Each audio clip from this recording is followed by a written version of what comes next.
rapido. Riuscite a vedere? Sì. Yes. Okay. So welcome to this new lecture of the IEEE SMC Italy chapter. As you know, the System Man and Cybernetics Society is part of IEEE. IEEE is a non-profit organization that is also the world's largest technical professional organization dedicated to advancing technology for the benefit of humanity.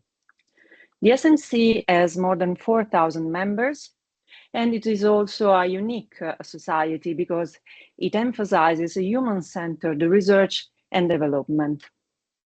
Being member of SMC Society provides a lot of benefits to the members, of course, knowledge and being part of a strong and connected community, and also support to the advancement of profession.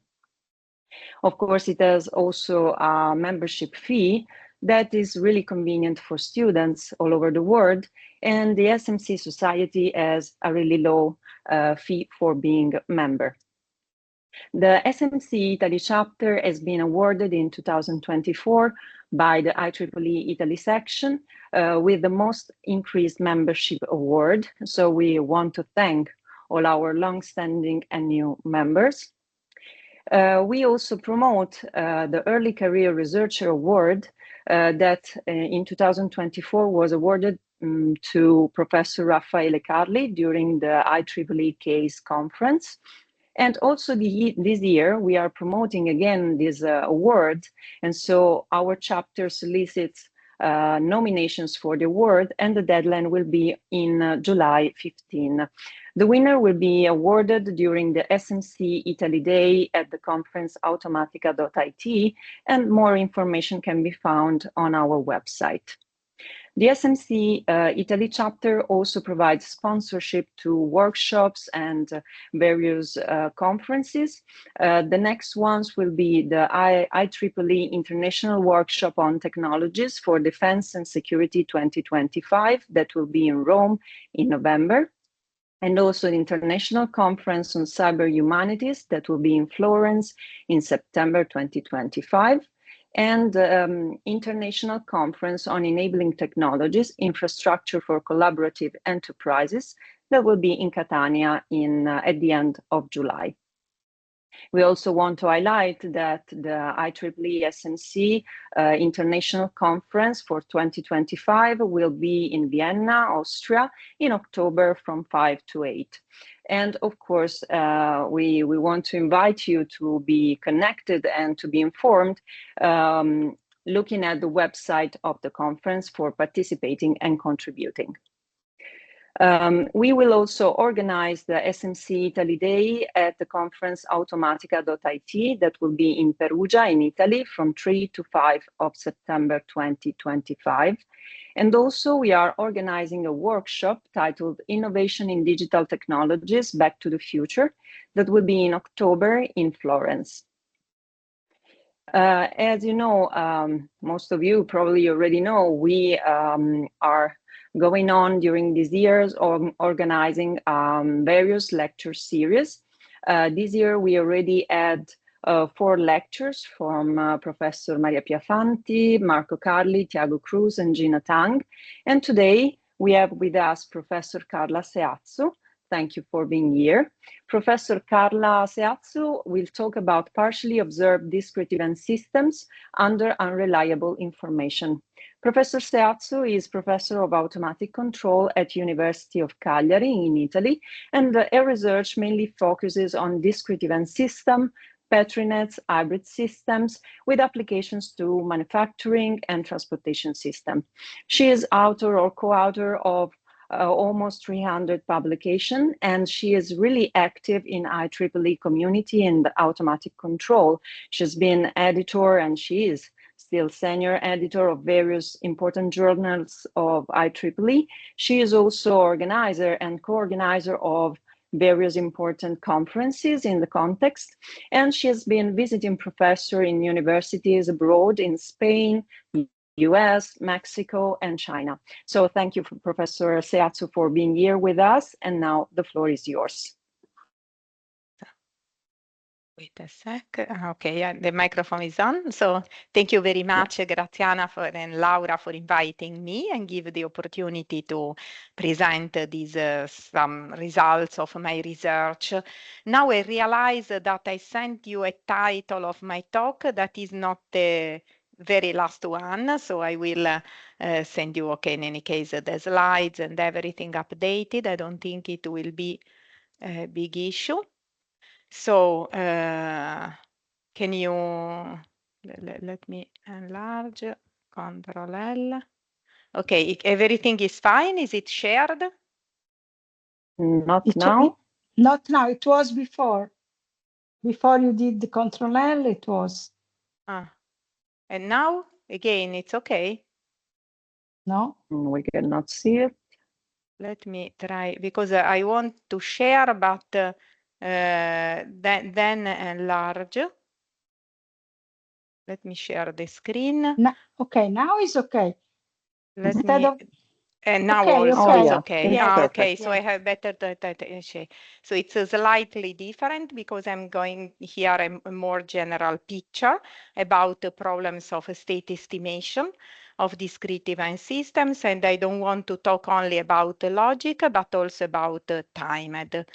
So here I'm presenting a series of results that have been carried out by myself in collaboration with some colleagues and the PhD students. In particular, most of the results have been developed together with Alessandro Giua from my own university, from the University of Cagliari, and from a series of PhD students, some of which I will mention in the following, and also other colleagues like Dimitri Defebvre, Christos Agikostis, but I will show in more detail.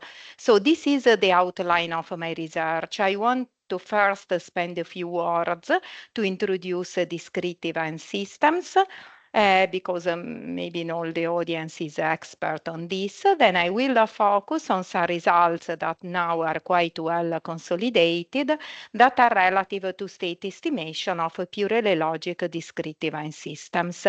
Then I will talk about the problem of state estimation that was also mentioned in the old title of purely logic event systems, but with unreliable information. So this is particularly important in the case of cyber physical systems. Could be that some information are corrupted, and then obviously the problems becomes more challenging.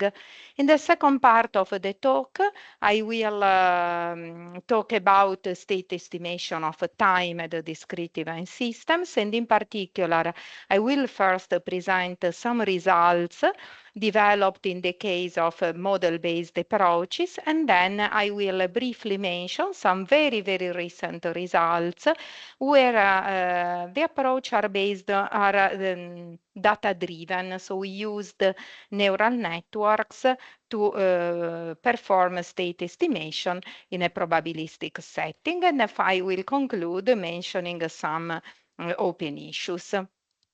So let's come to the introductory slides. What is a discrete event system?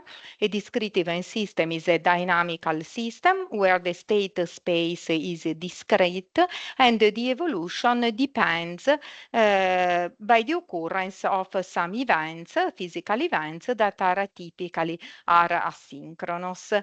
In the case in which we only care about the order in which the events occur, we talk about purely logic discrete event systems.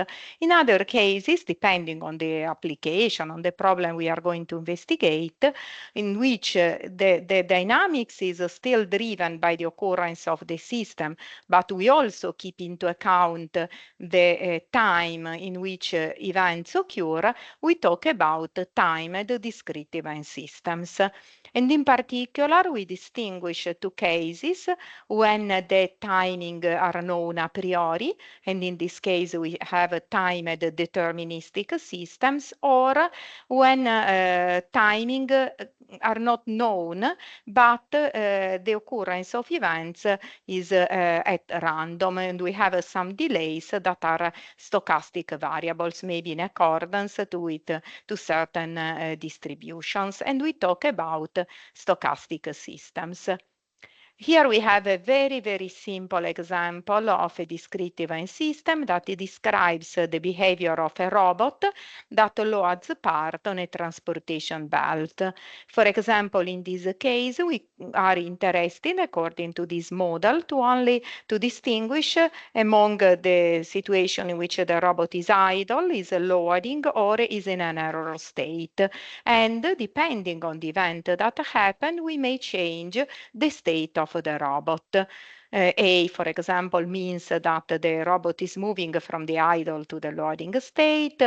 When the robot is loading, it can either conclude its operation correctly, coming back to the idle state, or a failure may happen, so it goes in an error state from which the event D recovers it.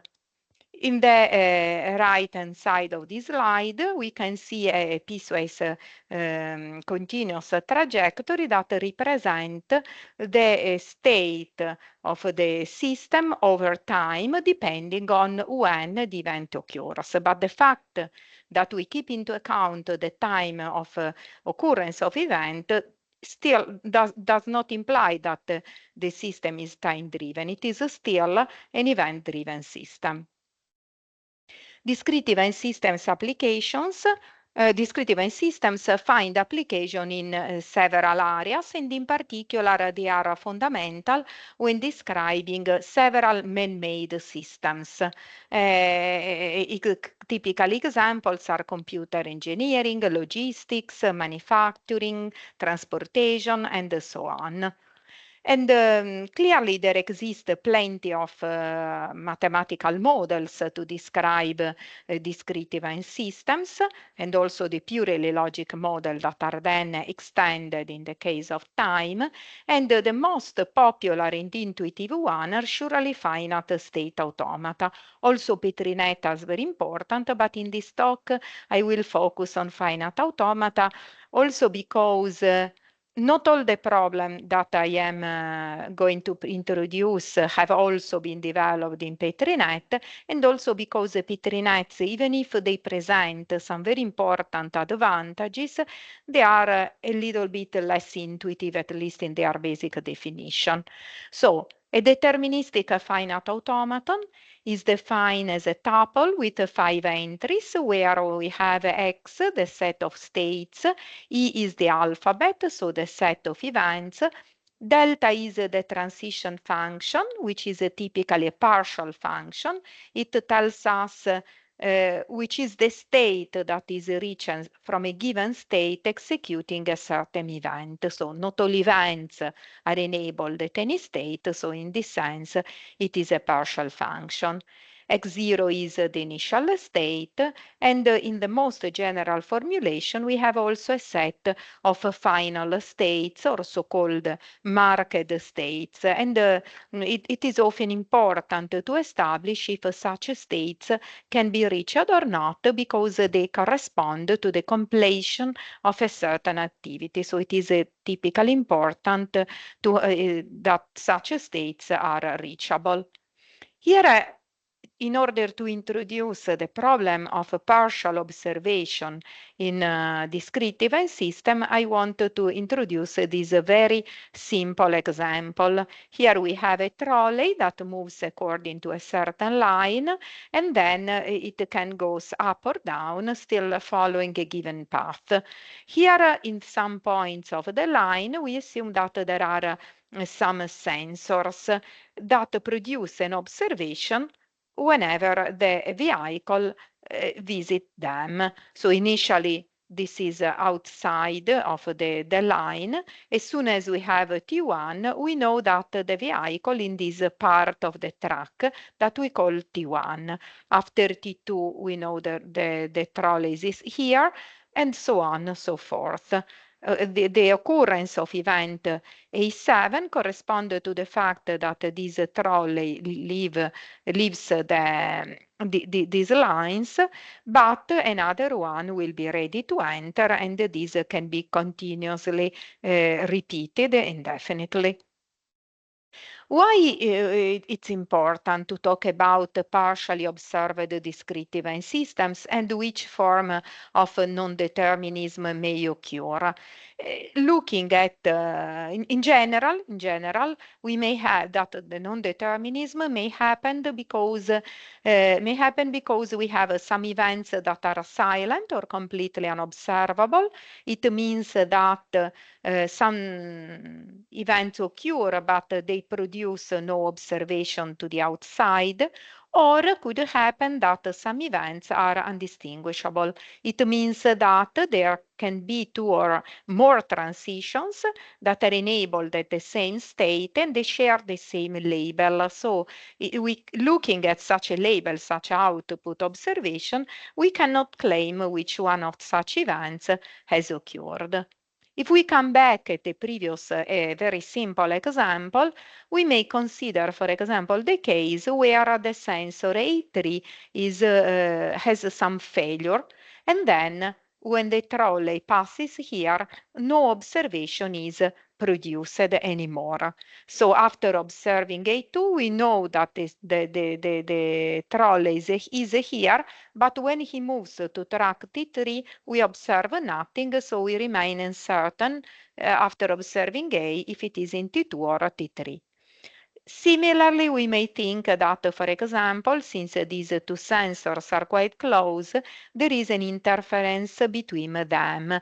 And then, for example, when they occur, I'm not more able to establish if A5 or A6 has happened. So when the system is here, in other words, if I observe A, I don't know if the vehicle has moved to the segment T5 or T6. These are the two main forms of non-determinism, but non-determinism may also happen because the initial state is not known. Also, this is important in plenty of applications because, for example, we may even know which is the initial state of the system, but for a while the communication fails, and when it is recovered, we have some information about the possible initial states, but we don't know it exactly. These kind of uncertainties, these partial observation originate to many problems. In particular, the important problem of supervisory control could be studied under partial observation, or plenty of other definitions problem formulation may be introduced apart from state estimation in a similar setting and also using similar tools. And for example, this is the case of fault diagnosis and opacity. So fault diagnosis means that we want to discover the occurrence of a certain fault based on our partial information about the system evolution, while opacity is a property related to security. I will spend a few words about it later on. And there are other problems like diagnosability. We may talk about analysis or enforcement. But what makes such problems even more challenging are the fact that the information could be no more reliable, and it could happen some malicious attacker corrupts the information in order to mislead the operator and prevent him from reaching some conclusions that are very important for the management of the system. Let me talk a little bit now, following this order, about the problem of state estimation, the basic problem of purely logic discrete event systems. Many of people that eventually listen this talk are probably familiar with the problem of state estimation for time-driven systems. And we know that very strong results exist for time-driven system. For example, in the case of a linear time invariant system, the problem may be solved by a Leuenberger observer. And in this case, the unknown information is the initial state. But not as all the results, but some important results have been developed in the last decades. This problem has been quite extensively investigated, also in the discrete event system literature, and the two main approaches are one more related to the control theory and the second one from a computer science approach, where in the first case we have no information on the initial state. In the second case, the initial state is known, but we have the silent and undistinguishable events that I was mentioned above. But the solution that can be used may have been proposed in the literature are able to deal with both these kind of uncertainties simultaneously.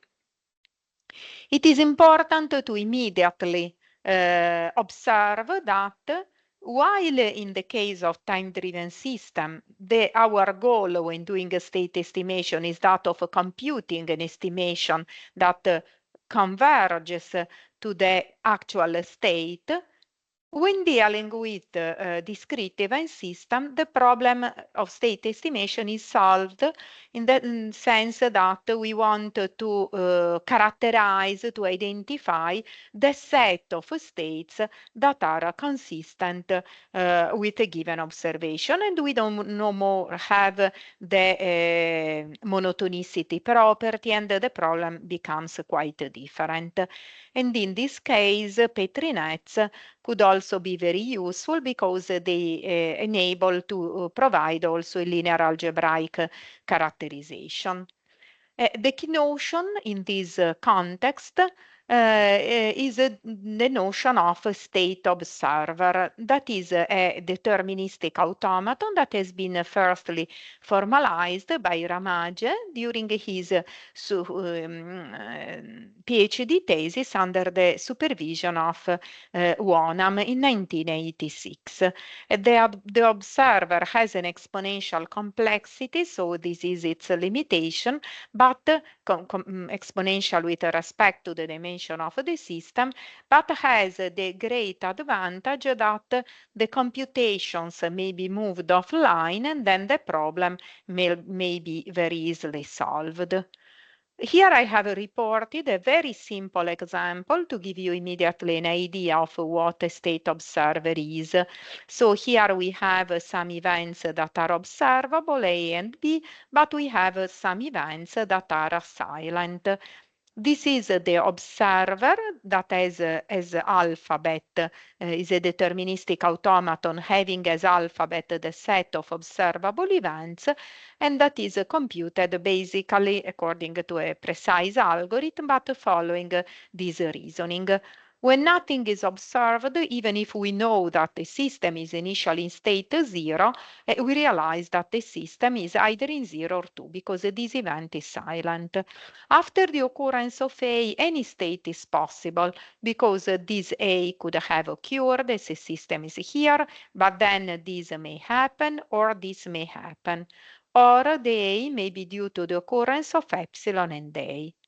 So any state is possible here, and then A may occur indefinitely, and we keep the same amount of uncertainty. But for example, if after an arbitrary number of A, we observe AB, we realize for sure that the system is here in state 3. So the state has been reconstructed.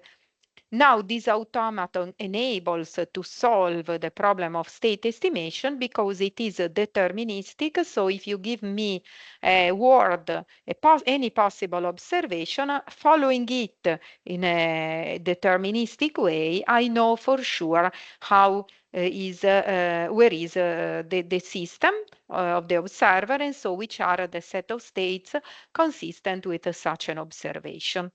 Note that in this case, we have 3 states starting from an automaton with 4 states. But in general, the complexity may grow exponentially because we may, in the worst case, have all the possible combinations of the set of states of the original system.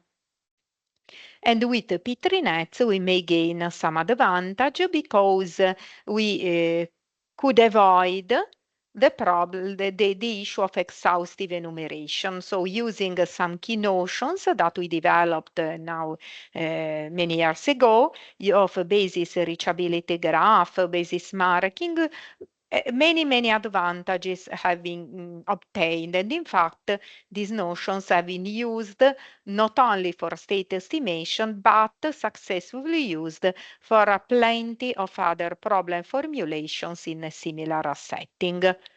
Now I want to open a little parenthesis because I think this problem is very important to say how to talk about a property that is very strictly related to the problem of state estimation, and in particular that can be solved again using the notion of state observer that I have just introduced.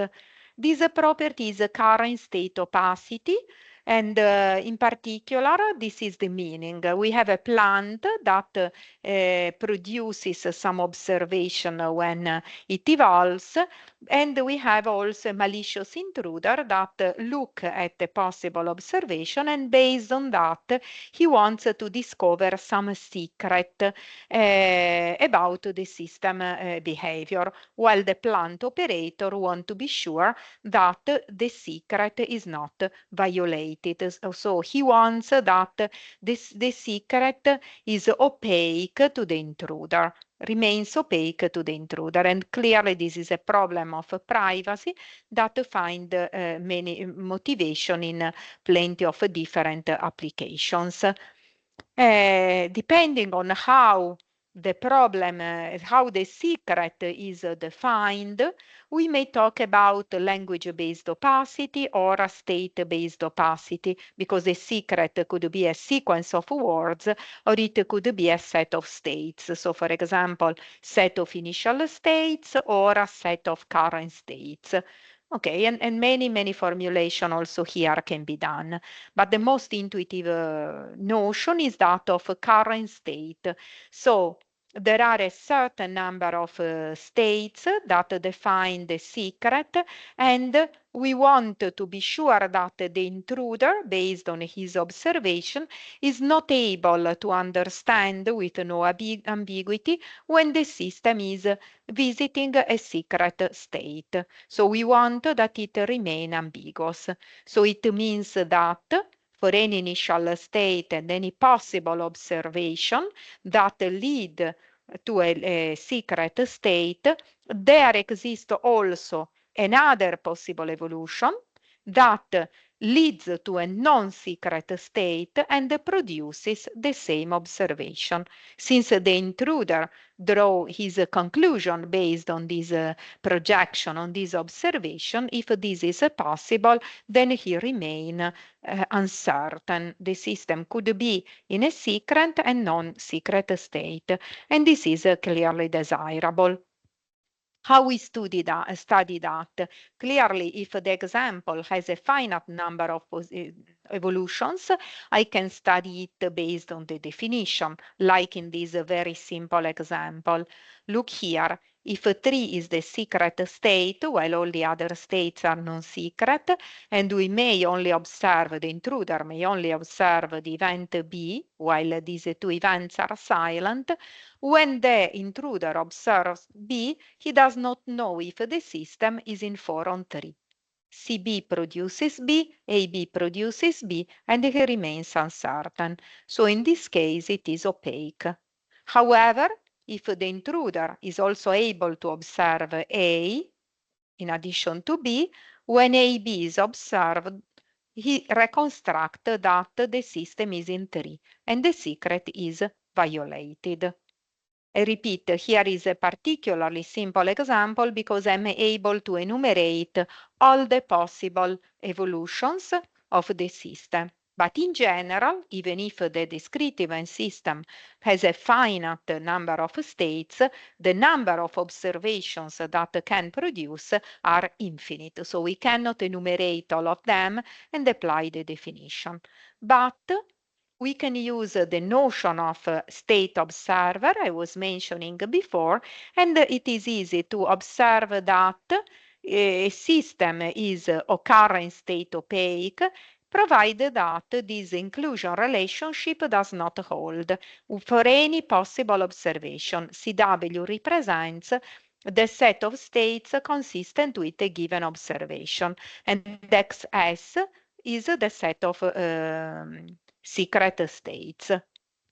So, for example, this is the system. If we consider such a system and the A and the C are observable while B is silent, this is the current the state observer. And for example, if the secret includes these two states, we see that it coincides with this. So the system is not current state opaque. Whenever an observation that leads to such a state is produced, the secret is violated. On the contrary, if only one is the secret state, the system is opaque because, okay, here I have one, but I also have a non-secret state. So when I observe A, I know that the system could be in the secret state, but I do not know that for sure. Okay? And the complexity is in general the main concern. Now, what about state estimation of purely logic discrete event systems under attack? So no more reliable information, but unreliable information. So I have to formulate well the problem. So I have to establish, first of all, how the corruption may happen. And in particular, another point that makes the problem challenging is that the fact that typically when attack occurs, the attacker wants to remain stealthy, to be more harmful, because he wants to make an attack and does not want to know to the plant operator that he is corrupting the estimation, because clearly in such a case it's more harmful. So summarizing, the scheme that we consider is the following. We have a plant, it evolves, producing a sequence of events. Not all of them are measurable, so we have a projection mask that filters in some way the observation, and we have a reliable affirmation S, but the plant operator does not estimate the state based on such reliable information, but an attacker corrupts it, and so the observation, the estimation is, state estimation is done looking at this corrupted observation. How this corruption may happen, how can be modified the observation produced by the system. A way that is very often used in the literature, consider the presence of fake event, so insertion of fake event, or erasure of some events. So we assume that there are a set of events that can be inserted in the observation. So who looks at the system evolution see such events even if they have not occurred, or it happens that certain events can be erased. So the observation, they produce an observation, but the attacker can hide it. Okay, so obviously the observation is corrupted and no more reliable. How we deal with this problem? We deal with this problem extending in a not trivial way the notion of a state observer I mentioned before for state estimation and for current state opacity verification. And in particular, the new observer ad hoc for this problem is defined on an alphabet that is called the attack alphabet, that is the union of the set of observable events plus two more sets, E plus and E minus, defined like this. So I have an event E plus corresponding to each event that can be inserted, and E minus for all the events that can be erased. This is important because I need to solve this problem to define two different observers that then have to be synchronized. The synchronization is done using such an alphabet. Okay, I can skip this detail just for those that are interested. Here I want to show how the new words defined on this alphabet enables us to understand which is the contains basically on the information regarding the corrupted observation and the reliable observation. So look here, for example, C is the dashed event is not observable. The observable events are A and B. And for example, we may insert B or erase. The attacker may insert B or may erase the observation of A. So for example, when nothing is produced, so epsilon is the generated word, the empty word, the attacker, for example, may include one observation, B plus. So B has not occurred, but it's a dummy event, it's a corruption. So the corrupted observation becomes B. Based on B, the operator that CB estimates that the system is either in 3 or in state X4, while the attacker estimate is the correct one and he knows that the system is in X0. Now assume that 1A occurs, so the correct observation is A.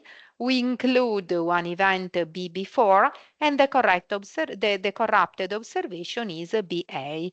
Now if we follow here all the details, the attacker estimate, which is the correct one, is X1, while the operator estimate, based on BA, thinks that the system is in state X5. And they can go ahead when a second A occurs, so the correct observation is AA, the corrupted observation becomes BA because one B has been inserted initially and the second A has been cancelled, and clearly the operator estimator is no more reliable. Now, when the attacker is harmful, I will say in very intuitive words, the attacker, and this can be formalized with a misleading relation in this domain. X is the set of states. But let's say in a few words, an attacker, for example, is harmful when we have some critical states and some good states. And the attacker is harmful when the system is in a critical state, but the operator does not realize it, and he thinks that it is in a safe state. So, for example, some recovery action or some protection are not activated because it has not been reconstructed such an information. So, for the goal becomes that the set of states consistent with the correct observation is contained in the set of critical states, while S prime is the corrupted observation. The set of states consistent with the corrupted observation is contained in the set of safe state. So a dangerous situation is occurring and the operator is not realizing it. For example, in the previous case, is the red state is the bad one and the green one is okay. This goal is achieved because the attacker estimate the correct one is X2, so the attacker who corrupts the estimation knows that the system is in a bad state, but the operator does not realize it because he bases his makes his observation based on a wrong estimation. So the attack is successful. Now, here, okay, the problem can be solved. Which problem? The problem of establishing. This problem can be formulated from two different perspectives. The first one is that of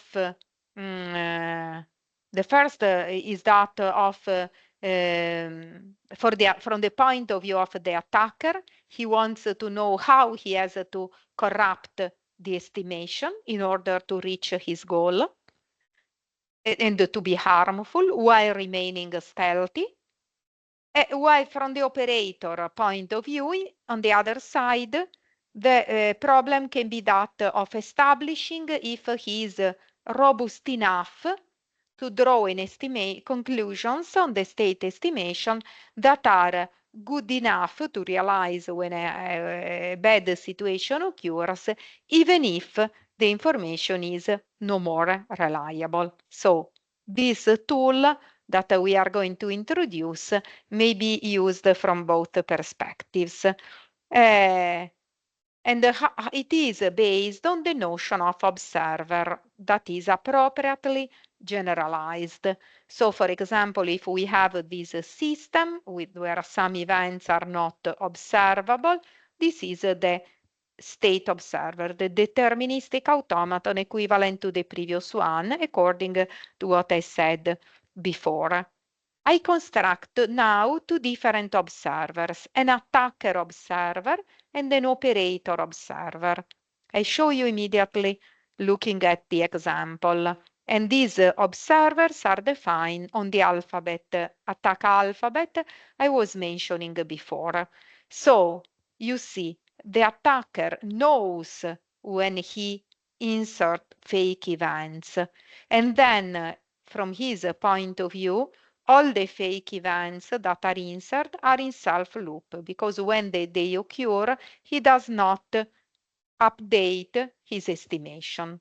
On the contrary, the event C minus, for example, that correspond to the ratio of event C, is in parallel with C because the attacker knows that even if he cancels the observation, the effect on the system of C minus or C is exactly the same.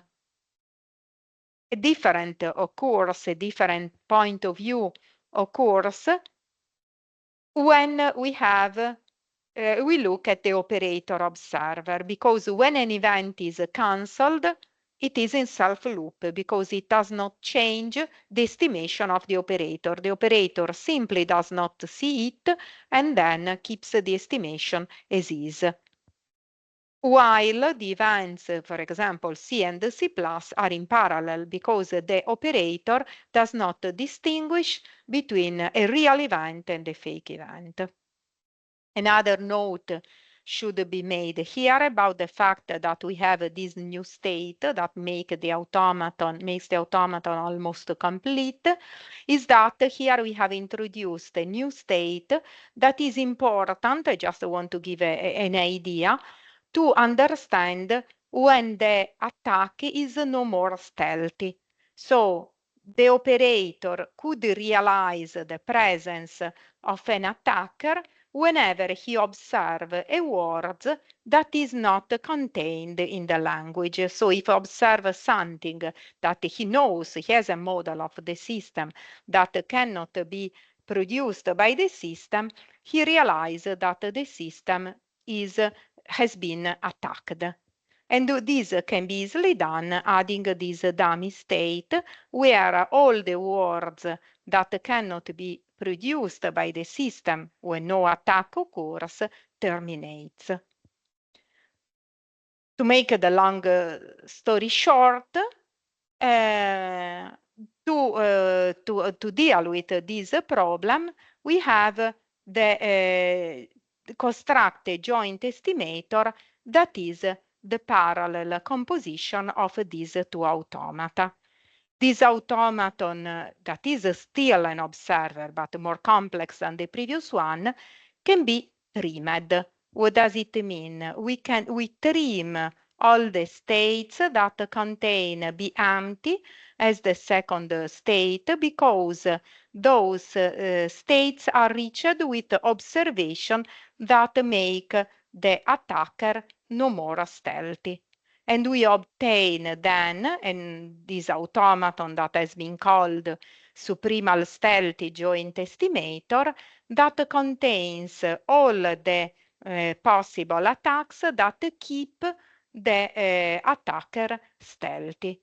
This allows to establish, when the system evolves, how the attacker should behave in order to be harmful. So not only stealthy, but to be harmful. And it is possible to prove some necessary and sufficient condition that enables us to establish if harmfulness can be reached or not. Okay, I'm going a little bit quick in the sense that if I enter into the detail, it takes really a lot of time. While the final version of this slide, I prefer to devote a little bit of time to the timed part, and I'm clearly available to any clarification.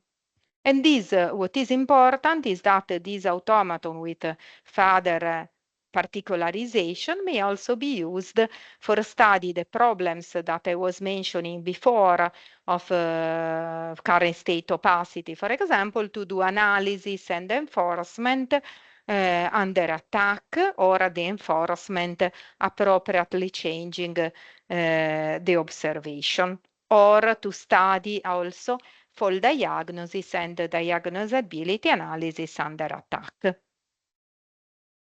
Now I want to spend a few words to talk about state estimation of a timed discrete event system, just to give an idea, again, without details.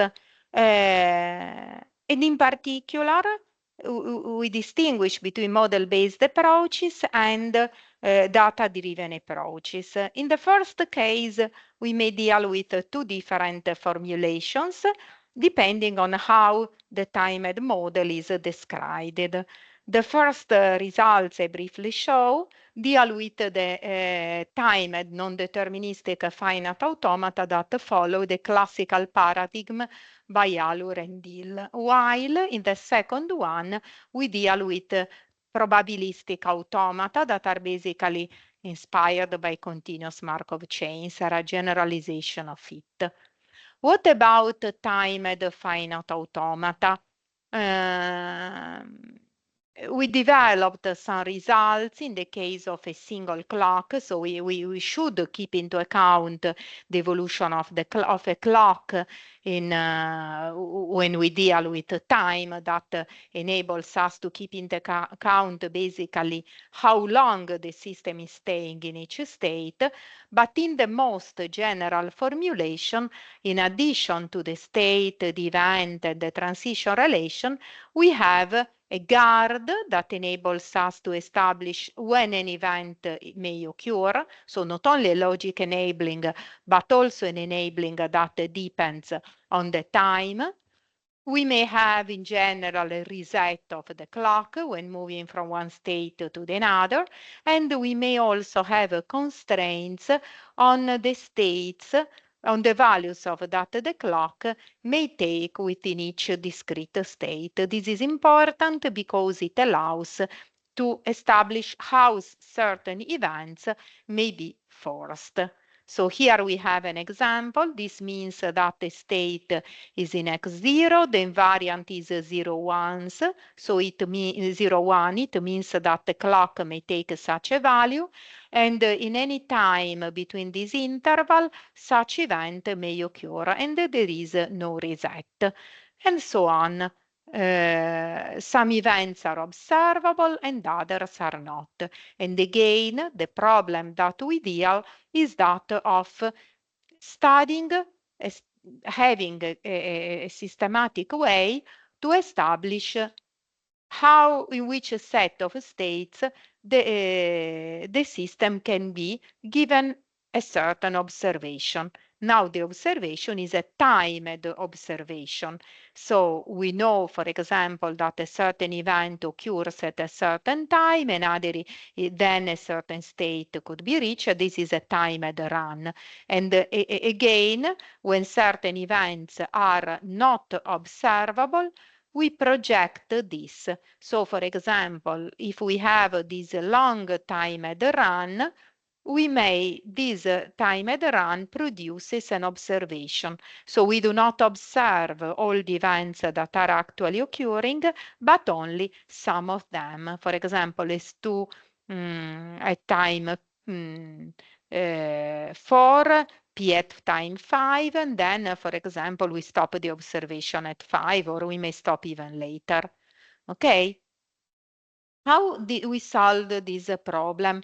We solved this problem using a notion of abstract function that maps the observation in the continuous time into an abstract string, and constructing a tool that is a generalization, not a generalization, but is inspired by the notion of a state observer. So this notion, what is important that remains from this talk is that such a notion can be used in very, very different contexts to study a huge number of amounts, provide a huge number of problems, provide that it is appropriately adapted.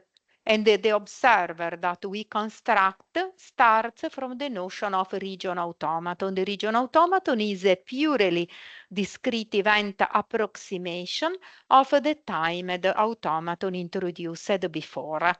So here you see we have pairs inside each state of this region automaton. The first entry is a discrete state. The second one is an interval. When it is a closed interval, it represents a single value of the time. Otherwise, it is an open interval. You see here the sides of each open interval are 1. This is the definition of a region.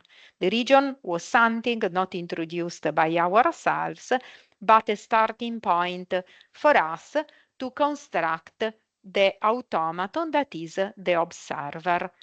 So this again, even if it has a big complexity, has the advantage that it is constructed offline. And once an observation is produced, I know unambiguously how to move inside, and so I am able to reconstruct which are the states consistent with a given observation and the corresponding possible values of the clock. Here it is not very visible, but you see, in addition to the events S1, S2, C1, those that are observable in the system, we have these events epsilon, tau epsilon, tau 1, tau epsilon, tau 1. These are modeling the time elapsing. Tau epsilon means that we are moving from a state where we have only one value to a state where the time intervals are open intervals, and again tau 1. Tau 1 moves from an open interval to a closed interval, tau epsilon from a closed interval to open interval, and the day alternates. So the sequence tau epsilon tau 1 corresponds to 1. If I have twice, it means 2. So for example, if I observe S2 at time 4, and then I stop my observation at time 4.2, I can abstract, this may be summarized in this abstract string, tau epsilon, tau 1 repeated 4 times because 4 is the time of interest. Then we have the observation S2, and then I have tau epsilon. Tau epsilon means that I'm waiting for more than 4 time units, but less than 5. So, following such a path here, I reconstruct the estimation and I conclude that the system is in state x5, but the time interval associated to the clock is between 1 and 2. Obviously, this is not an exact estimation of the hybrid state, but it is an approximation of it.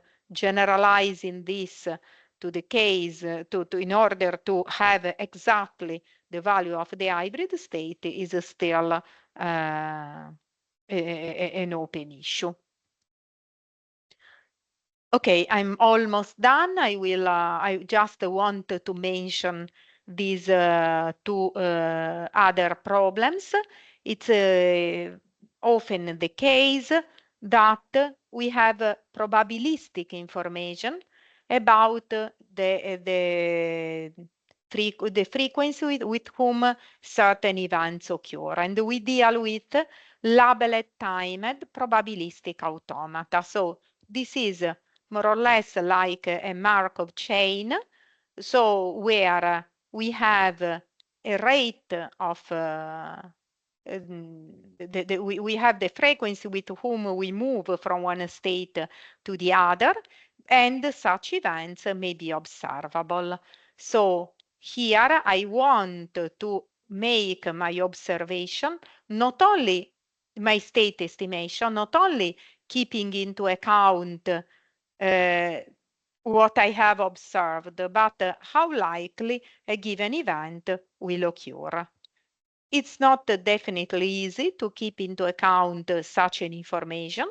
The time enables us to improve our estimation because it is an additional information, but it makes the problem more complicated because it's not trivial to establish how to keep into account of that. But it is possible in the paper I'm going to mention, this one. Let me see if I have some papers in collaboration with Dimitri Lefebvre and Christos Agikostis. We have been able to derive some analytical formula that tells us, keep into account about this information, not only which are the states in which the system can be given a certain observation, but which is the probability of being in such states. So for example, here initially I know that the system is in X1. If I observe nothing for a while, I know that the system could have moved in X2. But this clearly depends on the frequency with whom this may happen.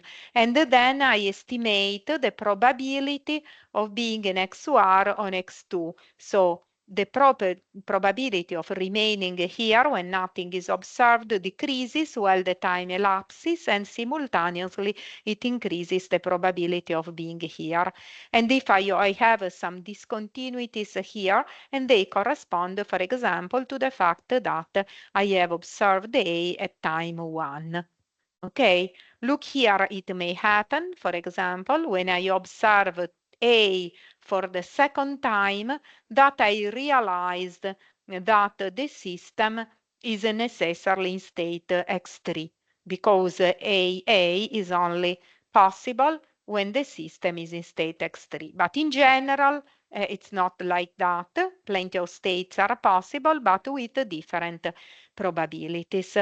But this can be done only under the assumption, maybe here I have written, where the delay of each transition follows an exponentially distributed random variable rate. Otherwise, it's not possible to obtain this analytical formula.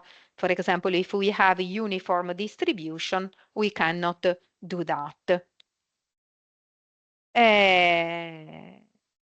To address this problem and also to solve a series of other problems, we very recently developed some preliminary results, still in collaboration, myself, Alessandro, Dimitri Lefebvre, and the guy who worked with both of us, with all of us, that are data-driven approaches. So in this case, we consider, we do not make assumption on the delays with whom transitions occur. They could be arbitrary, and we consider a neural network that is trained with plenty of possible runs of the system. And based on such a training, we should be able to compute a probabilistic observer that then tells us, given a certain sequence of observations with no information about the model, to understand which are the set of states in which the system can be and with which probability. Obviously, this approach has the big advantage of not requiring assumptions on the delay of the transitions, of not requiring a mathematical model, but on the other side has the limitation of requiring an enormous amount of data to do that. To validate this problem, we compared the analytical results presented before in the case of exponentially distribution in the delays, assuming that data are taken from a system like that, so that we have the results of the neural network in the training, resulting from the training, and the analytical formulas. And here, for example, we have I have reported here the probability of staying in state 1 computed using the analytical formula, which are the correct ones, and the blue dots are those obtained with the neural network and an exhaustive training, and they match perfectly. So what we are doing now is try to use these neural network approaches to solve other problems that occur in terms of, that can be formulated in terms of partial observation. So one of them is, for example, deadlock prevention and prediction. So for example, we are doing that for a manufacturing system in a national project, and our goal is, given a certain number of sensors that produce certain observations, we want in advance to establish how likely a certain critical state or a deadlock state is going to be reached. Okay, this is quite preliminary. We publish a paper, but really a lot of works can be done. So I conclude mentioning briefly a few lines of research that still deserve attention, apart from further investigate the use of neural networks in this context. In general, they have not been very often used for discrete event systems, and even less for problems of partial observation. Several problems have been solved with only a centralized approach, but not with a decentralized or even less distributed in a distributed setting. I talk about cyber attacks, but only with a very special kind of attacks, while other could be dealt. And then obviously it's important, and this is still missing in the literature, to deal with real applications. Many results are very interesting, beautiful from a theoretical point of view, but the discrete event system community is still looking for real application, industrial application that now are most likely easier to be obtained because of the high capabilities of computers, and so some limitations may be overcome. Okay, I think that this is all. I took a little bit more than expected, and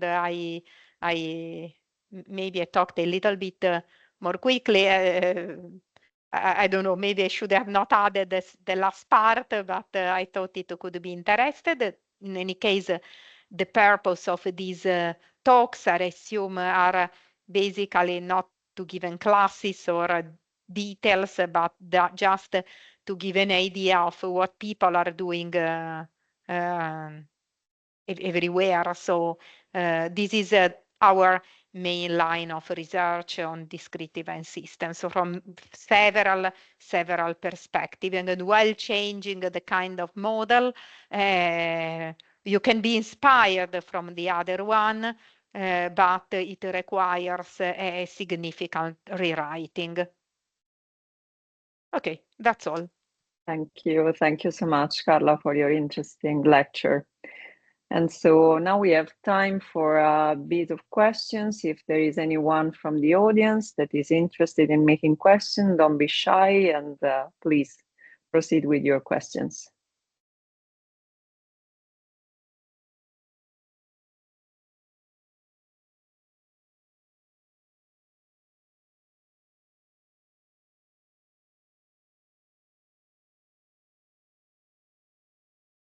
Okay, so I start with a short curiosity. You were saying that all of these results are really interesting from the theoretical point of view, but there is still a lot of work to be done in terms of application to real systems. Regarding the results, for example, on opacity and the observers related to the opacity concept, do you think that it could be used somehow to define and design system that could be, for example, opaque by design? So working offline to design a system that eventually under attack can be protected because you design it as opaque from the very beginning using the concept that you introduced before? The problem that you are mentioning is basically a problem of opacity enforcement. So, for example, a system is not opaque, and you should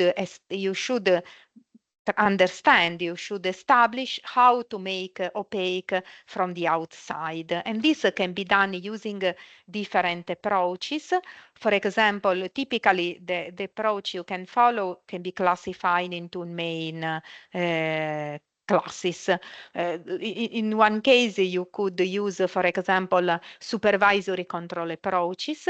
In the discrete event system, a supervisor basically restricts the possible behavior of the system, and so it limits the possible evolutions of the system, preventing the occurrence of those observations that lead to a violation of the opacity. And this is one approach. Another approach could be that of appropriately editing the observation, or, for example, you may change the position of the sensors, something that you can do also, for example, when doing enforcing a fault diagnosis. But when enforcing fault diagnosis, you increase the sensors. In the case of enforcing opacity, you reduce the sensors and you put an ad hoc way that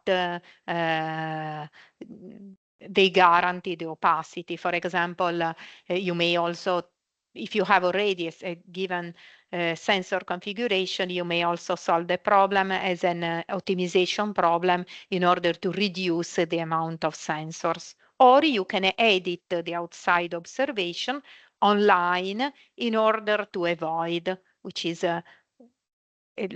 follows. This can be done using some of the notions that is also used by the attacker to be harmful, but from the other perspective.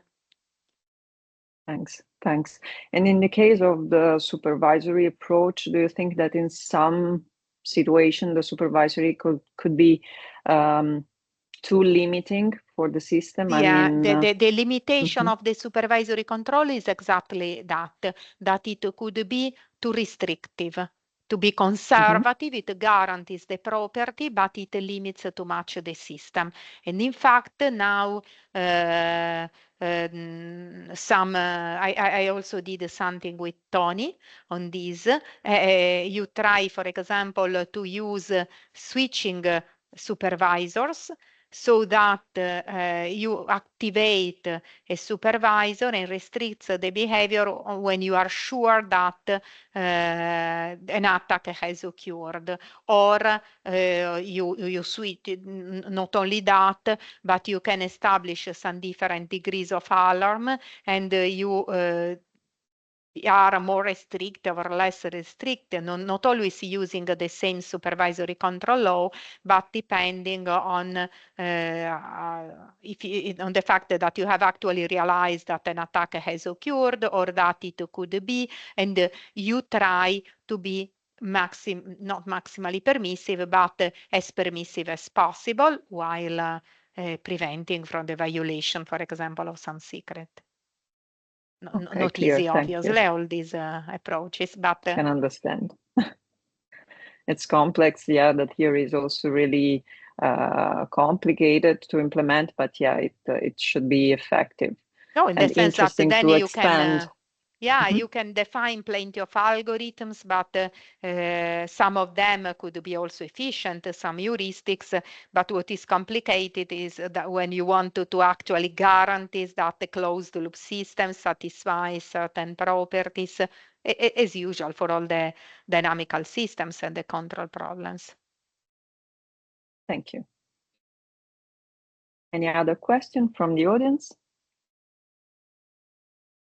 Okay, but you can make the registration available, and I'm happy if someone want to have then other people that listen offline. Thank you so much. Thank you. Thank you. Thank you, Carla. Grazie. Okay, so I think we can conclude here this lecture.